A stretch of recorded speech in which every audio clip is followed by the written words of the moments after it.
সুচিতা, তোমার সম্বন্ধে একটু কিছু আমাদেরকে জানাও যেগুলো আমরা জানি না। স্যার, আমি সঞ্চিতা গুহ, আমি নগরের বাসিন্দা। না, তুমি সঞ্চিতা গুহ এটা কিন্তু আমরা জানি না। আমি উচ্চ মাধ্যমিক পাশ করেছি অশোকনগর বার্কিট বলতে পারো। তারপর আমি গ্র্যাজুয়েশন পাশ করেছি শ্রী চৈতন্য কলেজ থেকে। তারপর থেকে আমি প্রিপারেশন দিচ্ছি গভর্নমেন্ট জবের জন্য প্রিপারেশন নিচ্ছ। কোন জবের জন্য প্রিপারেশন নিচ্ছ? আমি পিএসসির মেনলি, তাছাড়া সব কিছুর জন্য প্রিপারেশন নিচ্ছি। না, পিএসসি কোন জব, পার্টিকুলার কোন জব? পিএসসি সব কিছুই আমি সব পরীক্ষা দাও? সব পরীক্ষা যেগুলো আমার যোগ্যতার মধ্যে পড়ে। তোমার যোগ্যতার মধ্যে পড়ে না এরকম পিএসসির কী পরীক্ষা আছে? পিএসসির বিভিন্ন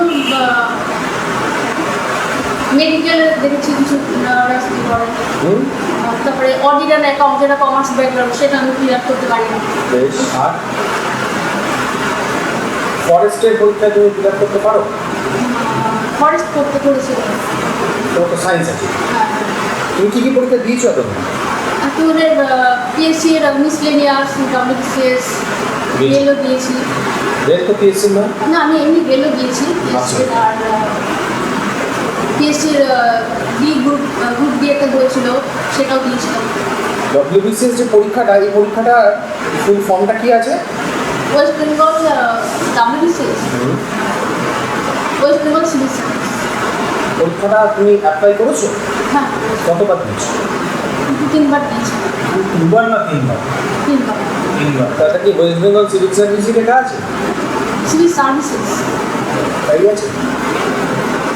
নোটিশটা দেখেছো? নোটিফিকেশন দেখেছো? হয়তো আমার ভুল হয়ে যাবে, মনে করতে পারছি। কী কী পোস্ট আছে ডব্লিউবিসিএস এ? পোস্ট ABCD 4টে ক্যাটাগরিতে পরীক্ষা হয়। কোন ক্যাটাগরিতে কি সেগুলো আমার ডিটেলস জানা নেই। তো তুমি তো 3বার পরীক্ষা দিয়েছো বলছো, তুমি কোন পোস্টের জন্য দিয়েছিলে? আমি সিএফডির জন্য করেছি। আমি এআরবি যেহেতু একটা স্পেশাল অপশান পেপার নিতে হয়, মানে আমি ওগুলো করি। আচ্ছা, তুমি সিতে কী পোস্ট আছে? সিতে জয়েন্ট ভিডিও, রেভিনিউ অফিসার, এসব। আর ঠিক আমার এখন মনে হচ্ছে না। ডিতে? ডি পোস্টগুলো আমার মনে আছে। আচ্ছা, মিসলেনিয়াসে কী পোস্ট আছে? একটা দুটো বলো তো মিসলেনিয়াসে। কিন্তু অ্যাপ্লাই করো, পরীক্ষা দাও, তুমি চাকরি পেলে তুমি কী হবে? সেগুলো আমার এখন মনে আছে। মতো একটা ধরো প্রেফারেন্স থাকবে যখন চাকরি পাবো। আমি যখন পড়েছিলাম তখন দিয়েছিলাম, কিন্তু এখন আমার পোস্টগুলো ভুলে গেছো? ওগুলো আর মনে নেই। তো তুমি এই যে পরীক্ষাটা দিচ্ছ ICDS এর, এই পোস্টটাও কি ভুলে গেছিলে না এটা মনে ছিল? না, এটা মনে ছিল। মানে এখানে তো অনেকগুলো পোস্ট আছে, তো সেই জন্য আমার সব তো না, আমরা একইটা জানতে চাইছি দুটো কথা। না, এগুলো মনে নেই। আচ্ছা, এটা সঙ্গে গ্রাজুয়েশন কি সাবজেক্ট? আমার ছিল জিওলজি, বটানি, কেমিস্ট্রি। Zoology, বটানি, chemistry. আচ্ছা, ব্লিচিং পাউডার রাসায়নিক নাম কি? ক্লোরোহাইড্রোক্লোরাইড, রাসায়নিক সংকেত CaOCl3। বোটানিক্যাল গার্ডেন কোথায় আছে শুনছিলা? শিবপুর, হাওড়া শিবপুর। হাওড়া শিবপুরে আছে। শিবপুর আর কি জন্য বিখ্যাত? শিবপুরে ফার্স্ট ইঞ্জিনিয়ারিং কলেজ সেটা নির্মিত হয়েছিল। কি নাম কলেজটা? Shibpur engineering college. Shibpur engineering college. Howrah জেলাটা কি জন্য বিখ্যাত? হাওড়া জেলা, হাওড়া জেলা কিছু একটা বিখ্যাত কিছু বলো। হাওড়া ব্রিজ।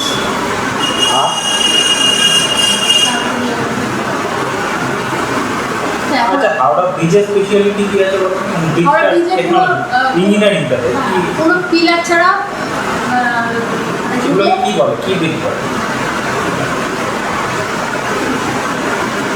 আমার একটা নামটা মনে হচ্ছে। রিসেন্ট একটা বিখ্যাত ব্রিজের কথা বলো তো। পদ্মা ব্রিজ বাংলাদেশে হয়েছে যেটা। বাংলাদেশে কি পার্থক্য এই ব্রিজের সাথে এই ব্রিজের, হাওড়া ব্রিজের সাথে পদ্মা ব্রিজের? পার্থক্যটা হচ্ছে ওখানে পিলার রয়েছে, 40টা পিলার রয়েছে, কিন্তু এখানে পিলার ছাড়া। টেকনোলজির দিক থেকে তোমার কোনটা মনে হয়, কোনটা বেশি অ্যাডভান্স টেকনোলজি? অ্যাডভান্স পিলার যেটা ছাড়া সেটা একটা অবশ্যই অ্যাডভান্স মনে হয়। তো হাওড়া ব্রিজ কবে হয়েছে আর পদ্মা সেতু এতদিন পর হচ্ছে, তাহলে ওরা কি মানে অ্যাডভান্স টেকনোলজি ইউজ করলো না। তো এখানে যেহেতু ডবল দ্বিতল বিশিষ্ট ব্রিজটা, সেই জন্য আমার মনে হয় সেই জন্য এটা কি লিঙ্কের উপরে কোনো ব্যাপার আছে যে কতটা লম্বা তাই চিহ্নটা করা যাবে কি করা যাবে না কোনো ব্যাপার আছে? তো এটা তো আমার পদ্মা সেতুটা কতটা লম্বা? পদ্মা সেতুটা 6.5 কিলোমিটার। 6.5 কিলোমিটার। আমাদের তো বাড়ি কোথায় বললে? অসম্ভব। অশোকনগরের বাড়ি। তো উত্তর চব্বিশ পরগনা তুমি, তাই তো? উত্তর চব্বিশ পরগনার সঙ্গে তো বাংলাদেশের সীমানা আছে, বর্ডার আছে, তাই না? তো আচ্ছা, পশ্চিমবঙ্গের সঙ্গে কোন কোন দেশের বর্ডার আছে? নেপাল, ভুটান আর বাংলাদেশ। ভারতবর্ষের কোন রাজ্যের সাথে সব থেকে বেশি ইন্টারন্যাশনাল বর্ডার আছে? ভারতবর্ষ কোন দেশের সাথে? বাংলাদেশের সাথে। না, ভারতবর্ষে কোন রাজ্যের সাথে সব থেকে বেশি ইন্টারন্যাশনাল বর্ডার আছে? ঝাড়খণ্ড। ঝাড়খণ্ডের সাথে। ঝাড়খণ্ডের সাথে কী কী বর্ডার আছে? সরি, প্রশ্নটা আমি কি বলতে? আমি বলেছি যে ভারতবর্ষের কোন রাজ্য সব থেকে বেশি তার ইন্টারন্যাশনাল বর্ডার আছে? তার এরিয়ার মধ্যে সবথেকে বেশি বর্ডার লেন্থ বর্ডার শেয়ারিং সব থেকে বেশি। হ্যাঁ, এমনিটা আচ্ছা, আকসাই চীন জানো? আকসাই চীন কোথায় আছে? তিব্বত। তিব্বতে আছে। আমি বলতে চাইছি ভারতবর্ষের কোন রাজ্যের সাথে বর্ডার শেয়ার করে আকসাই চীন? এখন আর বলতে পারছি না। ডোকলাম জায়গাটা কোথায়? ডোকলাম। ডোকলাম কিছুদিন আগে, ডোকলাম মাঝে মধ্যেই খবরে আছে। ডোকলাম নিয়ে রেস্কিউট তৈরি হয়। ডোকলাম সে জায়গাটা কোথায়? তুমি কোন কলেজে পড়াশোনা করেছো? সরকারি প্রতিষ্ঠান আছে? চৈতন্যদেব কত সালে জন্মেছিলেন?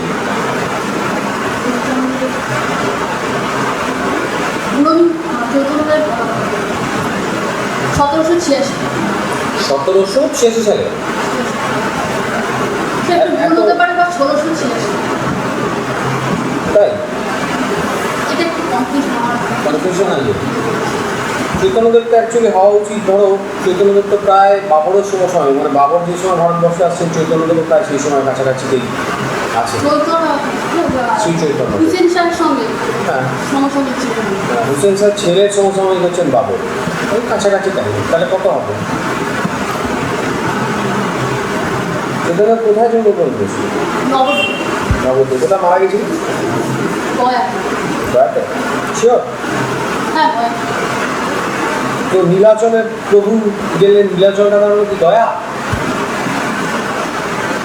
কোথাকার সমুদ্রে তিনি বিলীন হয়ে গেলেন? গোয়াতে সমুদ্র কি? গোয়াতে যে সমুদ্র আছে, সমুদ্রের নাম পুরীতে। আচ্ছা, চৈতন্যদেব কি ছিলেন? ধর্মপ্রচারক না সমাজ সংস্কার? সমাজ সংস্কার। ধর্মপ্রচার করেননি? ধর্মপ্রচার মূল সমাজ সংস্কার কিন্তু কি সমাজ সংস্কার করেছিলেন একটা উদাহরণ? ওনার শিষ্যের মধ্যে হিন্দু, মুসলিম সবাইকে আমরা শিষ্যত্ব গ্রহণ করেছিল সবাই। তো উনি মানে সবার মধ্যে একটা একাত্মবোধ তিনি গড়ে তুলতে চেয়েছিলেন। উনি নাম সংকীর্তনের মাধ্যমে জড়িয়ে। আচ্ছা, তোমার গ্র্যাজুয়েশনে কেমিস্ট্রি হয়েছিল তাই তো?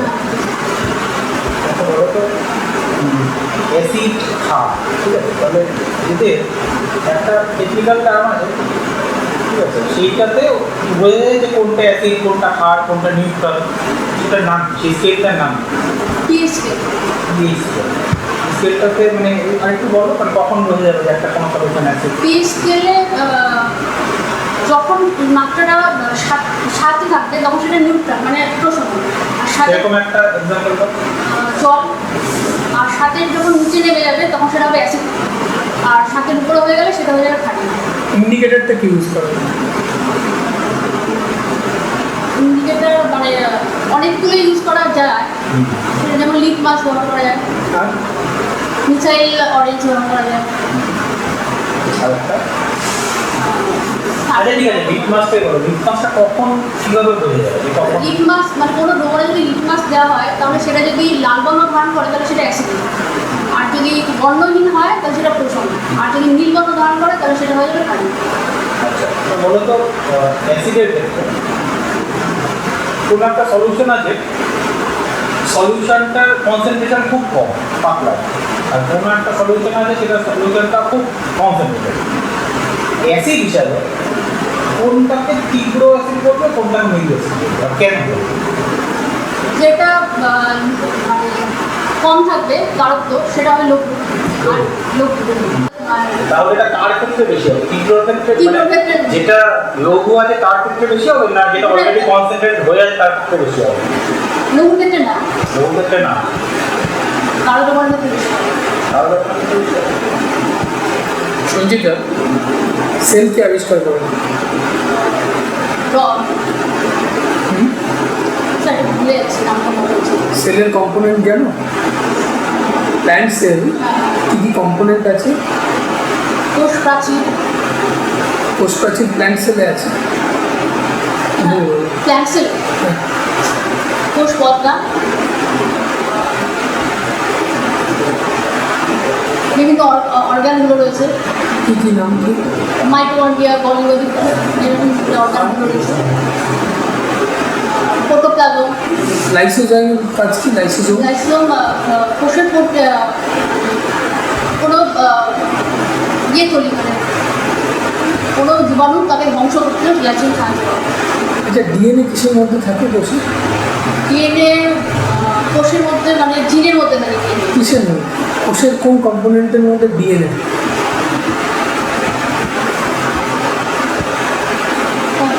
সুইসাইড একটা লাইসোমকে কিসের দেওয়া আচ্ছা সিরিয়াস সুপারভাইজার জবরটাকে জবের মধ্যে সিরিয়াস সুপারভাইজারের এই সুপারভাইজার বিভিন্ন আইসিডির যে সেন্টারগুলো রয়েছে সেগুলো পর্যবেক্ষণ করা, সেগুলো যে কাজগুলো ঠিকঠাক হচ্ছে কিনা সেগুলো পর্যবেক্ষণ করা। একটা কি কি কাজ হয়? ওখানে মেনলি 6টা কাজ হয়, যেমন health check up, peaceful education, immunization, তারপরে reference service, health and nutrition education, এগুলো দেওয়া। চারিদিকে তো কিডস স্কুলগুলো গড়ে উঠছে, সবাই এখন কিডস স্কুলগুলোতে তাদের বাড়ির সন্তান সন্ততিগুলো পাঠাচ্ছে। সঞ্চিতা, তুমি আগামী দিনে যদি এই পোস্টার জন্য সিলেক্টেড হও, এই যে আইসিডিএস অঙ্গনওয়াড়ি স্কুলগুলোতে ছাত্রছাত্রীদের সংখ্যাটি কমে যাচ্ছে, সেটাকে আগের জায়গায় ফিরিয়ে নেওয়ার জন্য তুমি কী কী পদক্ষেপ গ্রহণ করো? স্যার ফার্স্ট যেটা মনে হয় যে এখানে বিভিন্ন আরও সরঞ্জাম, যেগুলো খেলা প্লে সরঞ্জাম যেগুলো আরও বাড়াতে হবে, যেটা দ্বারা গার্জিয়ানরা আকৃষ্ট হয়ে যাবে যে এখানে খেলাধুলার মাধ্যমে পড়াশোনাটা করা হচ্ছে। প্লাস ভিজুয়াল আর অডিও আর ভিজুয়াল দুটোর মাধ্যমে যদি শেখানো যায় সম্ভব হয়, সেই ব্যাপারটা দেখতে হবে যে এটা উন্নতির মাধ্যমে যদি কিছু করা যায়। আচ্ছা, এই প্ল্যানগুলো ইউজ করে যদি স্কুলের ছাত্রছাত্রী সংখ্যা আসে এবং তারা যদি স্কুলে যে আহারটা দেওয়া হয় সেটা না খেতে চায়, তাদেরকে মোটিভেট করার জন্য তুমি কী উদ্যোগ গ্রহণ করবে? ফার্স্ট অফ তাদের বলতে হবে যে এইগুলো পুষ্টিকর খাবার, এগুলো খেলে তাদের যে পুষ্টি চাহিদা সেটা মিটবে, এবং এ দ্বারা এগুলো যে খাবারগুলো যে ভালো গুণগতভাবে ভালো, এগুলো তাদের বোঝাতে হবে। সেগুলো তারা বাড়িতেও খাচ্ছে, পুষ্টিকর খাবার তারা বাড়িতে খাচ্ছে। ধরো তাদের গার্জিয়ানকে বেশি বোঝাতে হবে, তারা তো একদম বাচ্চা, তারা তো যা করবো তাই। তাদের গার্জিয়ানকে বোঝাতে হবে। গার্জিয়ানকে বোঝাবে সেটা যেটা স্যারের উচিত যেটা হচ্ছে, এবং ওরা তো জানে যে এটা পুষ্টিকর, এটা পুষ্টিকর না। ওদের প্রবলেমটা হচ্ছে ওরা সকালবেলা খবরের কাগজগুলো দেখছে যে এখানে চালের মধ্যে একটা কিণ্ণ বেরিয়েছে, এখানে চা পুরনো ইউজ করা হয়েছে। তাদের আপনি কীভাবে কনভিন্স করবেন, বা কনভিন্স করার পুরো জরুরি হচ্ছে আপনি এগুলোকে কাউন্টার করবেন, আপনি কী মেজারমেন্ট নেবেন, না আপনার এরকম কী ফাংশন নেবেন সেটা। ফার্স্টে তাদের এটা অ্যাসিউর করতে হবে যে এখান থেকে যে খাবারগুলো সেখানে গুণগত মান খুবই ভালো, মানে কোনো কিছু এর মধ্যে খারাপ কিছু খুবই ভালো, আপনি কোনো সেটা না ইনস্ট্রাকশন করে আপনি কি এটা খুব ভালো বলে দেবেন। আর সেভাবে তাদের সেটা খাওয়ানোর মাধ্যমে, মানে যেটা রান্না করার পরে খাওয়ার পরে তাদের কাছে শুনতে হবে যে টেস্টটা কি তাদের ঠিকঠাক লাগছে নাকি সেটা আরও বাড়াতে হবে। এটা তারাই বলবে। মানে তাদের কাছ থেকে আমরা জানতে হবে যে ব্যাপারটা যে ঠিক হচ্ছে কি নাকি সেখানে কোনো সমস্যা রয়েছে, এবার সেটা তাদের কাছে ফিডব্যাক নিয়ে আমার সেই মতো এগোতে হবে যে আচ্ছা, আপনি আপনার বাড়ির কাউকে, ছোট কাউকে আগামী দিনে আইসিডিএস স্কুলে ভর্তি করবেন? হ্যাঁ অবশ্যই করবো। এটা কি ইন্টারভিউতে বলার জন্য শুধু? কেন করবে? কেন করবে? হ্যাঁ, কারণ স্যার এখানে যে বিভিন্ন ইগুলো করা হচ্ছে, মানে পরিষেবাগুলো দেওয়া হচ্ছে, সেগুলো তো সবই তাদের হেলথ এবং পুষ্টির উন্নতির জন্য, এবং সেক্ষেত্রে তো আমি যখন থাকবো এর মধ্যে তো আমি তো আরও ভালো করে বুঝবো, তো সেক্ষেত্রে তো আমি বুঝতেই পারবো যে এটা সত্যি কত উপকার। আচ্ছা, আপনি বলুন 2024 সালে WBCS পরীক্ষায় উত্তীর্ণ হলেন গ্রুপ সিতে ট্রেনিং অফিসার হিসাবে, তখন কি আপনি সেটা যাবেন না আইসিডিএস প্রোভাইডার হিসেবে আপনি থাকবেন। অবশ্যই পদোন্নতি তো অবশ্যই সবারই কামনা, সেটা তো অবশ্যই। পদোন্নতি সুযোগ তো আপনার এখানেও রয়েছে। হ্যাঁ, এবার ওখানে যদি সরাসরি ডাইরেক্ট নিয়োগ হয় তো ওখানেই তো ফার্স্টেই হবে। ওকে, সঞ্চিতা, তুমি ব্রিটেনে আপনি শুনেছেন যে ইউরোপের দেশগুলোতে হিট ওয়েভ চলছে? স্যার, এটা আমার জানা। একটু রিসেন্ট তো খবরে এসছে যে তাপমাত্রা প্রচুর বেড়ে গেছে, তাই না? জাতীয় জরুরি অবস্থা ঘোষণা করা হয়েছে, শুনেছেন এটা? কিছু জানেন? একটু শুনেছি হালকা। কি কারণ এটা হচ্ছে, কি কারণে? গ্লোবালাইজেশন একটা কারণ। গ্লোবালাইজেশন আর গ্লোবাল ওয়ার্মিং। Global warming. কোন দেশে, ইউরোপের কোন কোন দেশে এগুলো, মানে কোন দেশগুলো ম্যাক্সিমাম অ্যাফেক্টেড এগুলো এই ক্ষেত্রে? সেই ব্যাপারটা আমার আচ্ছা, ব্রিটেনের রিসেন্ট যে পলিটিক্যাল যে চেঞ্জেস, এটা সম্বন্ধে কিছু বলুন তো। স্যার, এটা মানে ইংল্যান্ডের যে পলিটিক্যাল চেঞ্জেস, যে ইংল্যান্ডের প্রধানমন্ত্রী পদত্যাগ করলেন, শুনেছেন না কিছু? একজন ভারতীয় প্রধানমন্ত্রী, মানে হ্যাঁ, ভারতীয় ভারতীয় প্রধানমন্ত্রী হয়েছিল ওখানে। হয়ে গেছেন? হ্যাঁ, হয়ে গেছে। কবে উনি দায়িত্ব নিচ্ছেন? কি নাম? এর নামটাও আমার এই মুহূর্তে মনে হচ্ছে না। ধরুন যে দেশটা আমাদের এতদিন শাসন করেছে সেই দেশের কোনো লিঙ্কের কোনো মানুষের দেশের প্রধানমন্ত্রী হচ্ছে, এটা তো। হ্যাঁ স্যার, নামটা আমি মানে এই মুহূর্তে মনে করছি নামটা আমি আচ্ছা, রাশিয়ার প্রেসিডেন্টের নাম কি? ভাদামি পুতিন। আর ইউক্রেনের প্রেসিডেন্টের নাম? জলেনস্কি। পুরো নাম বলুন। ফার্স্ট নামটা আমার মনে হচ্ছে না। রাশিয়া ইউক্রেনের যুদ্ধটার মূল কারণ কি হলো আপনার? এটা আমার মনে হয় যে রাশিয়া ইউক্রেন, মানে ইউক্রেন রাশিয়ার সঙ্গে একটা বড় বর্ডার শেয়ার করছে। তো সেই জন্য যখন ইউক্রেন চেয়েছে যে নেটোর সঙ্গে যোগ হতে, মানে যুক্ত হতে, সেই জন্য রাশিয়া অ্যাটাক করেছে। ইংল্যান্ডের সাথে যুক্ত হলে প্রবলেম কি? কারণ হচ্ছে ন্যাটো একটা এমন সংগঠন যেটা হচ্ছে গিয়ে রাশিয়ার আগ্রাসন নীতি বন্ধ করার জন্য ন্যাটোটা মূল স্থাপন করা হয়েছিল। সেই জন্য ন্যাটোতে যদি যুক্ত হয় তাহলে রাশিয়া কোনোভাবেই আর ইউক্রেন দখলের আশা আর থাকবে না। রাশিয়া কোন কোন দেশ দখল করেছে এর আগে? দুটো জায়গা দখল করেছে, কিন্তু জায়গা দুটোর নাম ন্যাটোর সদস্য কতজন আছে? 30। কারা কারা? তো ব্রিটেন, জার্মানি, ফ্রান্স, আমেরিকা, এইসব বড় বড় দেশগুলো আছে। মূলত কোন দেশগুলো আছে, কোন মানে ইউরোপের যে দেশ, কান্ট্রি দেশগুলো, সেগুলো মূলত সদস্য। ইউরোপের কটা দেশ আছে? ইউরোপের কটা দেশ? ন্যাটোর হেডকোয়ার্টার কোথায়? ব্রাসেলস, বেলজিয়ামের ব্রাসেলস। ন্যাটোর ফুল ফর্ম কি? North Atlantic treaty organization. কত সালে হলো এটা? 1989। ন্যাটোর মতো আরেকটা যে কোনো এরকম একটা অর্গানাইজেশনের নাম বলুন তো, যার মেম্বার ইন্ডিয়া। ব্রিক্স, ব্রিক্স কে কে আছে ব্রিক্সে? ব্রাজিল, রাশিয়া, ইন্ডিয়া, আর সাউথ আফ্রিকা, হ্যাঁ, আর রাশিয়া। রাশিয়া তো বললেন না। আচ্ছা, ব্রিক্সের লাস্ট সম্মেলনটা কোথায় হলো? চীনে হয়েছে। হ্যাঁ, চীনে। শিওর? হ্যাঁ, চীনে স্যার, চীনে একটা মেম্বার, চীনে হয়েছে। চীনে হলো না শ্রীলঙ্কা? চীনে হয়েছে। শিওর? আচ্ছা, বেলারুস কি ন্যাটোর এলায়? বেলারুস ন্যাটোতে আছে? ন্যাটোর এলায়, ন্যাটোতে আছে? হ্যাঁ আছে। কানাডা আছে ন্যাটোতে? কানাডা আছে। বেলারুস আছে, আপনি ভেবে বলছেন? আছে। ন্যাটোতে আছে? আপনি কি মনে করেন ন্যাটোর যে পলিসি টুয়ার্ডস রাশিয়া সেটা ঠিক না ভুল? তা আমার মত এটা ঠিক। কারণ হচ্ছে গিয়ে রাশিয়া, মানে রাশিয়ার আগ্রাসন দমন করার জন্যই এই ন্যাটোটা গঠন করা হয়েছিল। এবং তার জন্য ন্যাটোর যে বাহিনী, মানে সেই সদস্যরা, তারা একে অপরকে যখন সামরিক সাহায্য করার জন্য অঙ্গীকার করে।